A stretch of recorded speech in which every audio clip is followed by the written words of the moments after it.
Ayan, 5:30 pa lang ng umaga na nagising na ako at nakita ko ang daming snow. Hindi ito lagi ganito guys sa May Leon. Paminsan-minsan lang kami dito nagkakaroon ng snow. So ayan, kasi medyo mainit dito sa amin kaya umuulan instead na mag-snow. So ayan, tinitingnan ko. Parang tatagal yata itong snow na to buong araw yata na mag-snow kasi makapal yung ulap. So ayan, nakikita natin yung kanyang daan covered na ng snow. So kinabukasan ay ayan, meron na tayong daily routine. Kami ay pupunta doon sa laundry kasi ang aming laundry machine ay nasira. So na-take ko yung chance na nandito yung aking anak na lalaki para tulungan niya ako na hilahin niya itong aming mga damit papunta sa laundry shop. Malapit lang naman guys. At yan, sa pag-uwi namin, inihanda ko na rin itong aking lulutuin na isda. Sea bream yung tawag nito. Dorade Royal pag nasa French.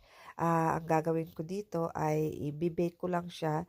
Lalagyan ko muna siya ng asin tapos bigaan ng lime at saka lagyan ng ginger ng luya para matanggal yung kanyang lansa. So ayan guys, medyo mahal na rin ngayon yung mga bilihin. Syempre, tumataas yung bilihin lagi. 11 euros and 78 cents para sa dalawa. Pero sabi nila, mas mura dito kumpara sa mga presyo sa ibang lugar. So, okay na yan. Tapos, syempre, inahanda ko na rin ang aking mga lulutuing gulay.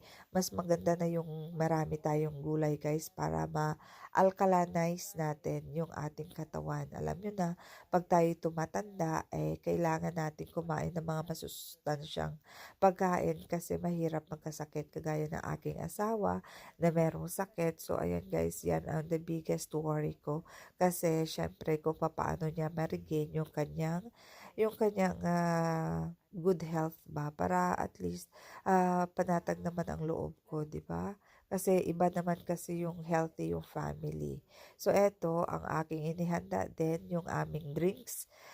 Nakita ko sa isang vlogger na doktor na para daw magiging alkalinize, ano ba yun?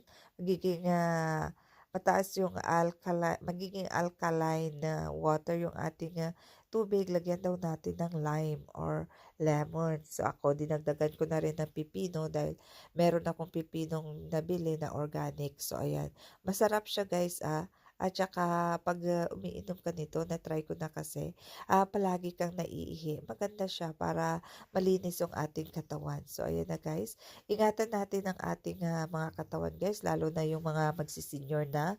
At para ma-enjoy naman natin ang ating buhay.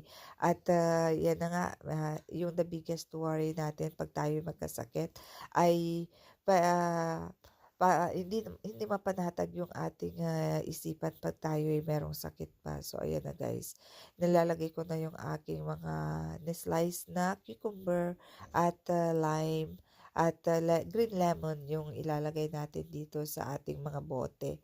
Bali, tatlong litrong tubig yan ang aking nilagyan ng lime at cucumber. So, ayun na guys, naluto na ang aking ay inihanda na Dorade Royal or Sea Bream.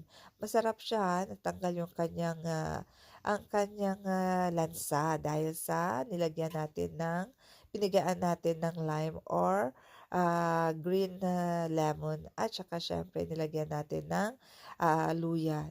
Masarap siya guys. Mas maganda yung nilalagyan natin ng luya kaysa sa sibuyas. Iba naman yung kanyang lasa. So ayan.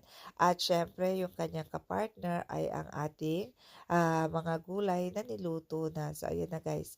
Ang ating gulay luto na rin. Ni-stir fry ko lang yan guys. Tapos may leftover kami na ni-bake ko na kalabasa. So ayan ang aming lunch for ngayon.